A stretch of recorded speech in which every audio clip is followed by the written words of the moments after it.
महानंदी नाम का एक छोटा सा गांव था और उस गांव में रह रही थी एक माँ और उसकी बेटी। माँ का नाम था सुमति और मोनिका उसकी बेटी थी। मोनिका के पिता की मृत्यु बहुत पहले हो गई थी और परिवार के भरण पोषण की जिम्मेदारी किसी तरह सुमति संभालती थी। एक दिन अचानक सुमति बीमार पड़ गई। मोनिका मेरी बच्ची, मेरी तबीयत ठीक न होने तक तुम्हें काम करना होगा, नहीं तो हमें भूखा रहना पड़ेगा। मैं तो बिना खाना खाए भी रह लूंगी। कुछ काम ढूंढकर तुम अपने लिए इंतजाम कर लो मेरी बच्ची। माँ, तुम फिक्र ना करो और आराम करो, मैं सब संभाल लूंगी। फिर वो तुरंत घर से बाहर निकली और उस गांव में कुछ काम तलाशने लगी। उस समय गांव का जमींदार जोर जोर से चिल्ला रहा था कि नौकरानी छुट्टी लेकर बैठ गई है और काम करने के लिए कोई है नहीं। मोनिका को लगा कि काम बन गया। मालिक, अगर आप बुरा ना माने तो मैं कर देती हूँ सारा काम। आप बदले में मुझे कुछ पैसे दे दीजिएगा बस। जमींदार ने हामी भरी और उसे काम करने की इजाजत दे दी। काम पूरा हो जाने के बाद जमींदार ने मोनिका को कुछ पैसे दिए। उन पैसों से मोनिका ने अपनी माँ की दवाइयाँ खरीदी और इलाज करवाया और जरूरी किराने का सामान भी ले आई। अगले दिन वो फिर जमींदार के घर गई, लेकिन उस दिन जमींदार की नौकरानी आ गई थी और उसने उसे वहां से भगा दिया। मोनिका निराश होकर एक पेड़ के नीचे बैठ गई।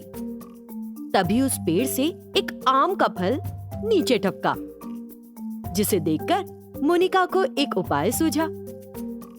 अगर मैं जंगल से कुछ फल उठाकर उन्हें गांव में बेचती हूँ तो मैं कुछ पैसे तो कमा ही लूंगी। वो फौरन जंगल में थोड़ा अंदर गई और एक टोकरी में एक पेड़ से गिरे सभी फलों को इकट्ठा कर लिया। फिर उसने उन फलों को गांव में बेचकर कुछ पैसे कमाए। इस तरह वो हर दिन यही काम करने लगी। उस जंगल में एक पेड़ पर रहने वाली 2 चुड़ैलें उसे हर दिन ये करते देख रही थी। गरीब लड़की बेचारी हर दिन कितनी मेहनत करती है, मेरा दिल उसकी मदद करने को कह रहा है। लेकिन इस लड़की की मदद करके हमें क्या फायदा होगा? अरे भूल गई, एक संत ने हमें कुछ दिन पहले क्या सलाह दी थी। उन्होंने कहा था कि अगर हम किसी इंसान की मदद करें तो हम फिर से इंसान बन सकती हैं। अरे हाँ, कहा तो था। ठीक है, तो फिर कल उस लड़की के यहाँ आने से पहले ही इस पेड़ से फल इकट्ठा करके एक जगह रख देंगे। अगले दिन उन चुड़ैलों ने वैसे ही किया जैसे कि उन्होंने सोचा था। मोनिका ने वहां आकर उन फलों को देखा जो एक जगह इकट्ठा रखे थे। अरे, लगता है किसी ने बड़ी मेहनत से मुझसे पहले ही फल इकट्ठा कर लिए। जंगल में अंदर जाने से जानवरों का खतरा बढ़ जाएगा। उस दिन वो दुखी मन से खाली हाथ ही लौट गई। हमने तो मदद करना चाहिए थी, ये तो उल्टा ही हो गया। उधर मोनिका सोचने लगी कि अब क्या करे। तभी उसे एक उपाय सूझा। पहले दिन मैंने जमींदार के घर पे काम किया था, पैसे भी ठीक मिले थे, तो आज किसी और घर में जाकर काम मांगकर देखती हूँ। ये सोचकर वो काम की तलाश में निकल गई, लेकिन उसे उस दिन कोई काम नहीं मिला। तभी उसने एक बुजुर्ग महिला को देखा जो खिलौने बेच रही थी। मोनिका ने उसके पास जाकर कहा, दादी, लगता है कि आप काफी थक गई हैं। आप कुछ देर आराम करिए, मैं इन खिलौनों को बेचती हूँ। आप मुझे कुछ पैसा दे देना बस। ठीक है। फिर मोनिका ने उन खिलौनों की टोकरी को ले लिया और गांव में घूम घूम कर बेचने लगी। उसने वो सारे खिलौने बेच दिए। जब मोनिका उस बुढ़िया के पास वापस जाने लगी तो उन चुड़ैलों ने उसे देख लिया और उसकी मदद करने की सोची। उन्होंने उस टोकरी में कुछ और खिलौने रख दिए। उन्हें लगा कि ज्यादा खिलौनों को बेचकर ज्यादा पैसे कमा सकेगी, लेकिन मोनिका को पता नहीं चला और वो बुढ़िया के पास पहुंच गई। उन खिलौनों को देखकर बुढ़िया तो बड़ी नाराज हो गई। ये क्या, एक भी खिलौना नहीं बेच पाई? नहीं दादी, मैंने सारे खिलौने बेच दिए, ये रहे आपके पैसे। फिर उसने अपने सिर से टोकरी उठाकर नीचे रखी। टोकरी में उन खिलौनों को देखकर वो अचरज में पड़ गई। टोकरी से एक भी खिलौना गया नहीं, फिर ये पैसा कैसे मिला तुमको? तुम चुड़ैल जैसी लगती हो, मुझे नहीं चाहिए तुमसे कोई भी मदद फदद, चली जाओ यहाँ से फौरन।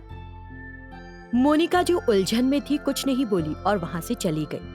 वो खिलौने टोकरी में कैसे आ गए? मैंने तो सारे खिलौने बेच दिए थे और फिर जब वे खिलौने मेरे सिर पर थे तो मुझे टोकरी भारी क्यों नहीं लगी? ईश्वर की माया कि तभी उसे रास्ते में एक हीरा पड़ा मिला। उसने वो हीरा उठा लिया और बहुत खुश हुई। मोनिका ने उस हीरे को बेचा और उसे ढेर सारे पैसे मिले। उसमें से कुछ पैसों से उसने अपनी माँ की बीमारी का इलाज करवाया। बेचारी चुड़ैले बड़ी दुखी थी कि कई बार कोशिश करने के बाद भी उनकी मदद का मोनिका को कोई फायदा नहीं हुआ। लेकिन वो पूरी तरह निराश नहीं हुई और अगली बार कुछ अच्छी तरह सोचकर मदद करने की सोची। तब से पेड़ पर बैठी वो दोनों चुड़ैलें एक और मौके की प्रतीक्षा कर रही हैं। एक बार महबूब नगर में माँ अनीता और उसका बेटा लोकेश रहते थे। दोनों डॉक्टर थे और उनका अपना अस्पताल भी था। वे वहां रहने वाले गरीबों को मुफ्त इलाज देते थे। अनीता एक प्रसिद्ध चिकित्सक थी। वो दवा से जुड़े मामलों में लोकेश की मदद करती थी। एक दिन जब लोकेश अस्पताल में था, एक दुर्घटनाग्रस्त व्यक्ति को वहां लाया गया। तुरंत उसे एक ऑपरेशन की जरूरत थी। लोकेश ने अपनी माँ को फोन किया। फोन बज रहा था, लेकिन माँ फोन नहीं उठा रही थी। माँ, तुम कहाँ हो? एक इमरजेंसी ऑपरेशन है। यदि तुम तुरंत नहीं आई तो ये मर जाएगा। लोकेश को फिक्र होने लगी। फिर उसे लगा कि अब वो और इंतजार नहीं कर पाएगा और अस्पताल के कर्मचारियों से कहा कि वो उस व्यक्ति को ऑपरेशन थिएटर में ले जाएं। जब लोकेश ऑपरेशन शुरू करने ही जा रहा था, लोकेश ने अनीता को देखा तो रिलैक्स हो गया। लोकेश और उसकी माँ दोनों ने मिलकर ऑपरेशन किया। माँ, तुम कहाँ थी? मैंने कई बार तुमको फोन किया, लेकिन तुमने फोन नहीं उठाया। ये एक इमरजेंसी केस था जिसे मैं आपकी मदद के बिना नहीं कर सकता था। डॉक्टर लोकेश, अब से मेरी मदद के बिना ऑपरेशन करना सीख लो। मैं हमेशा तो नहीं रहूंगी। तुम्हें आत्मनिर्भर होना चाहिए। आज आपको क्या हो गया है? आप इस तरह बातें क्यों कर रही हैं? मैं सच कह रही हूँ लोकेश। वक्त हमेशा एक जैसा नहीं रहता। हम ये नहीं कह सकते कि आगे क्या होगा। दोनों बात कर रहे थे। इसी बीच एक नर्स लोकेश के पास आई। सर, प्लीज आइए, इमरजेंसी केस है। ठीक है, चलो, मैं आ रहा हूँ। माँ, तुम भी चलो मेरे साथ। मैंने अभी अभी आपसे कहा डॉक्टर लोकेश कि आपको आत्मनिर्भर होना चाहिए। ठीक है माँ। और वो वहां से चला गया। बिस्तर पर एक मृत व्यक्ति को देखकर वो दौड़कर वापस गया। माँ, माँ, माँ! उसने अपनी माँ को खोजना शुरू कर दिया। फिर उसने मन में सोचा, मेरी माँ जीवित है। वो सिर्फ मेरी माँ की तरह दिख रही है। अगर मेरी माँ मर चुकी है तो वो ऑपरेशन थिएटर में कैसे थी? अब तक वो मेरे साथ कैसे बात कर रही थी? तभी माँ, देख, दुनिया में हर चेहरे के 7 लोग होते हैं जो बिल्कुल एक जैसे लगते हैं। ये सच है। अभी अभी मैंने एक मृत महिला को देखा जो बिल्कुल तुम्हारी तरह दिखती है। तुम कुछ बोल क्यों नहीं रही हो माँ? अनीता तुरंत शैतान रूप में दिखाई दी। माँ, तुम एक आत्मा के रूप में? माँ, क्या तुम सच में मर गई हो? मैं कैसे रहूंगा माँ? शांत हो जाओ लोकेश। मैं तुमको और इस अस्पताल को छोड़कर कहीं नहीं जा रही। मैं बदली नहीं हूँ। माँ, लेकिन ये सब हुआ कैसे? जिसको हमने जीवन दान दिया उसी ने मुझे मार डाला। जब मैं पैदल चलकर घर से अस्पताल आ रही थी तो वो तेज गति से अपनी बाइक पर आ रहा था। मैंने उसे देखा और एक तरफ हो गई, लेकिन तेज गति के कारण वो अपनी बाइक को संभाल नहीं पाया और मुझसे टकरा गया।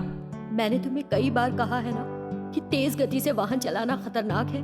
क्या अब तुम समझे? किसी और की गलती की सजा तुम्हें मिली है माँ। माँ, आपका दिल बहुत बड़ा है। आप यहाँ उस व्यक्ति को बचाने आई जिसने आपको मार डाला। मुझे कहते हुए गर्व हो रहा है कि मैं आपका बेटा हूँ। अनीता की आत्मा खुश हुई, मुस्कुरा दी। जीवन बहुत कीमती है मेरे बेटे। हमारे अस्पताल में आने वाले मरीज कोई भी हो सकते हैं, हमारे दुश्मन भी। तब भी हमें उनकी मदद करनी चाहिए। तभी हम अपने पेशे के साथ न्याय कर सकते हैं। अनीता की मौत में भी एक संदेश था। मेदराम गांव में एक दंपत्ति रमेश और स्वप्ना रहते थे। आनंद उनका इकलौता बेटा था। उसने कस्बे में अपनी पढ़ाई पूरी की और नौकरी पाने की कोशिश में था। इस बीच रमेश बीमार पड़ गया। रमेश ने अपनी पत्नी स्वप्ना से कहा, देखो स्वप्ना, मैं शायद अब कोई काम नहीं कर पाऊंगा। आनंद की भी अभी नौकरी नहीं लगी, फिर हमारा परिवार कैसे चलेगा? तो स्वप्ना बोली, फिक्र ना करो, तुमने इतने वर्षों परिवार की देखभाल की और हमारी सभी जरूरतों को पूरा किया। अब मैं दूसरों के घरों में कुछ काम करूंगी। क्या तुम दूसरों के घरों में काम करोगी? नहीं। काम करने में क्या हर्ज है रमेश? ईमानदारी से काम करके जीवन यापन करना अच्छा है। फिर सपना ने पैसा कमाने के लिए विभिन्न घरों में घरेलू काम करना शुरू कर दिया। उस पैसे से वो अपने परिवार की जरूरतों को पूरा करने लगी और अपने बेटे को शहर में कुछ पैसे भी भेजे। लेकिन एक दिन जब वो अपना काम पूरा करके लौट रही थी, उसे अचानक दिल का दौरा पड़ा और उसकी मृत्यु हो गई। रमेश ने अपने बेटे आनंद को स्वप्ना की मौत की खबर नहीं दी। अगर आनंद अपनी माँ की मौत के बारे में जानकर घर वापस आ जाता तो उसका जीवन और करियर बर्बाद हो सकता था। यही सोचकर रमेश ने आनंद को स्वप्ना की मौत के बारे में कुछ नहीं बताया। कुछ महीनों बाद आनंद को शहर में एक अच्छी नौकरी मिल गई। उसने अपना पहले महीने का वेतन प्राप्त किया और अपने माता पिता को देखने के लिए खुशी खुशी घर आया। घर आते ही उसे अपनी माँ की मौत का पता चला और वो बेहद उदास हो गया। पिताजी, आपने मुझसे ये सच्चाई क्यों छिपाई? आपने मुझे माँ को उसके अंतिम क्षण में देखने भी नहीं दिया। मैं प्यार और स्नेह से आपकी देखभाल करना चाहता था। इस स्थिति की उम्मीद नहीं थी मुझे। नियति बहुत क्रूर और हृदयहीन है मेरे बेटे।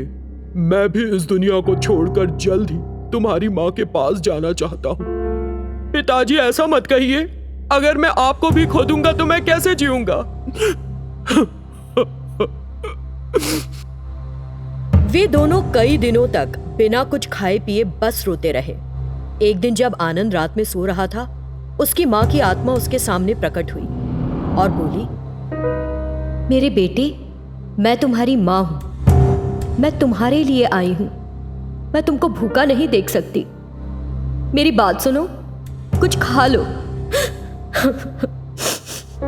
माँ, तुम लौट आओ माँ। कम से कम पिताजी के लिए वापस आ जाओ माँ। इस तरह उसने सपने में अपनी माँ को पुकारा। चिंता मत करो मेरे बेटे, तुम्हें अपने पिता की खातिर अपना ख्याल रखना होगा और उन्हें भी खाना खिलाना होगा। दुर्भाग्य से तुमने मुझे खो दिया, लेकिन अब अपने पिता का ख्याल रखो। अपने पिता को कभी नहीं खोना। मैं उन्हें कभी नहीं खोने दूंगा माँ। माँ। और उसका सपना टूट गया। आनंद ने इधर उधर देखा तो उसे कोई नहीं दिखा, लेकिन उसने एक आवाज सुनी, देखो आनंद, मैं तुम्हारी माँ हूं। मैं यहाँ हूं। फिर उसकी माँ एक शैतान के रूप में दिखाई दी। माँ, तुम ऐसी क्यों लग रही हो माँ? एक शैतान के रूप में स्वप्ना बोली, मेरे बेटे, केवल मेरा रूप बदल गया है, लेकिन तुम्हारे लिए मेरा प्यार कभी नहीं बदलेगा। मैं तुम्हारे पिता से पहले तुम्हें देखने आई। याद रखना मैंने तुमसे क्या कहा, ठीक है? इतना कहकर वो गायब हो गई। माँ, मुझे मत छोड़ो, कहीं मत जाओ माँ। आनंद जोर जोर से चिल्लाने लगा। ये सुनकर आनंद के पिता जाग गए और आनंद को पुकारा। तब आनंद ने अपने पिता से सब कुछ बताया। वो तुम्हें बहुत प्यार करती है, इसीलिए उसकी आत्मा तुम्हें दुख में देखकर तुमसे मिलने आई। आनंद, तुम वैसा ही करो जैसा तुम्हारी माँ ने कहा। तब से आनंद एक सामान्य जीवन जीने लगा।